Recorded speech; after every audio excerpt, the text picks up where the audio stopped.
Hi, it's Alaska Granny. I have some tips and tricks today to help you think about how you can overcome some of the prepping challenges. Sometimes we get so busy saying, I don't have that, I can't do that, that costs too much, it sounds too complicated. And what you need to do first of all is stop telling yourself that you can't. You need to figure out how you can.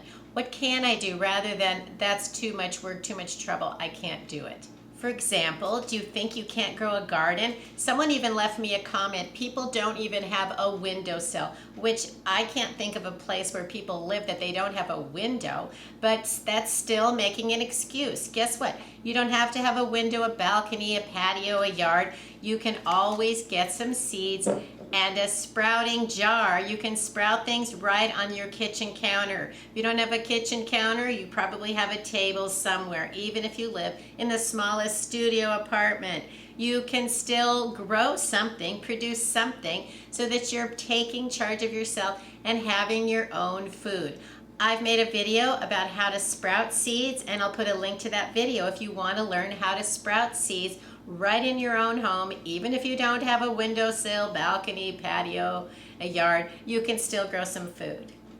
What if you're worried about it's going to be cold, you don't have a fireplace or some kind of a portable heater? Go around your house and get a pile of blankets. Store them together if you need to, or keep them organized so that you know where they are. Then if there's an emergency and you don't have any power and everybody is cold, get out your supply of blankets and pass them around, cuddle up, and you can get warm.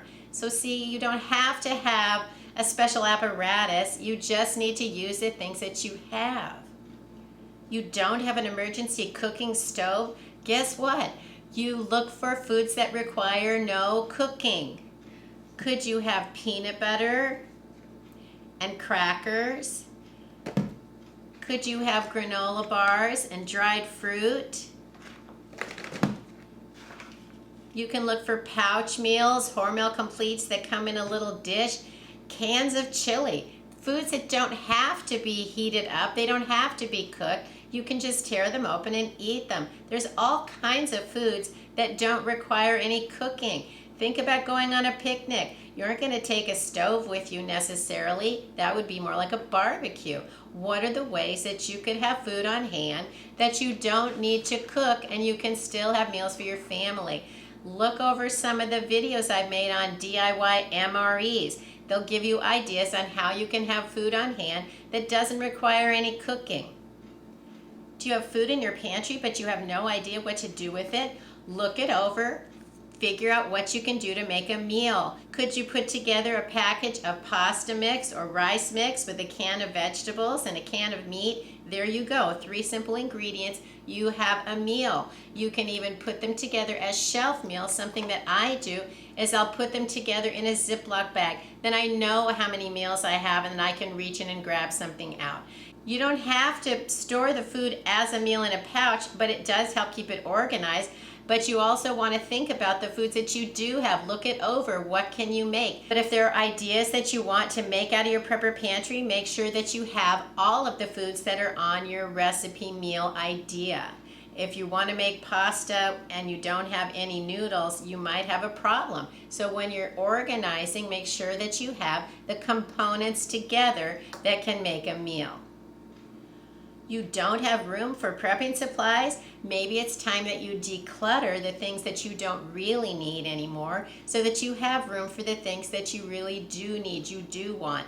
And then try to keep your things organized. Something that's simple to do is get an easy storage container. You can pick up all kinds of things at the Dollar Tree, and sometimes buying a simple container can help you. Do you need to buy a container? No. Grab an empty shoebox or an empty Kleenex container and put your things together in that and then label them and organize them. Are you feeling anxious that prepping is too much, it's overwhelming? Write down some of your goals. Then figure out what are the baby steps that you can take to reach those goals. If you want to have more food, then make a little list of what are the food items that would be easy to add that can help you make meals and they're inexpensive. Think about canned tomatoes, canned fruits and vegetables, a jar of pasta sauce, a box of noodles, macaroni and cheese, some tuna. There are simple foods that you can still get at the store that are easy to put together into different types of meals. So look over the most easy recipes that you have that can all come out of your prepper pantry and your food storage stockpile, and get some of those, bulk up those foods. When you make a shopping list, if there's something that you know you're going to use next week, instead of buying one for next week, buy two. Put one in your shelf to use and put one in your prepper pantry food storage stockpile for the future. And then before you know it, you'll have the things you need. Prepping doesn't have to be complicated. Prepping doesn't have to be expensive. If you just do one thing at a time, keep adding a little bit every time you shop, then before you know it, you won't feel so anxious because you have ideas, plans, and supplies to take care of yourself. Nobody knows what the future holds. And SHTF doesn't have to come to the whole world for you to want to be a prepper. Something could happen to you, to your family, even in your community, and then you will have the things you need to figure out how to take care of myself with the basics, so that then I can face up to what is the challenge that I'm facing at this time. What do I do about that? Build relationships. Figure out who are your trusted friends and neighbors. Who are the family members you can count on? Who can count on you? That's something that has been very telling to me since the love of my life passed away a few months ago. People I thought I could count on just were not there for me. So it's time to really evaluate the relationships so that you know who you can count on and who can count on you. Hopefully you won't have to face a sad personal event to have that information become clear to you. I think it's still a great time to try to make a new friend anytime you can. So that's something that I've been working on personally. If you have other suggestions on how we can overcome prepping challenges, leave it in the comments below.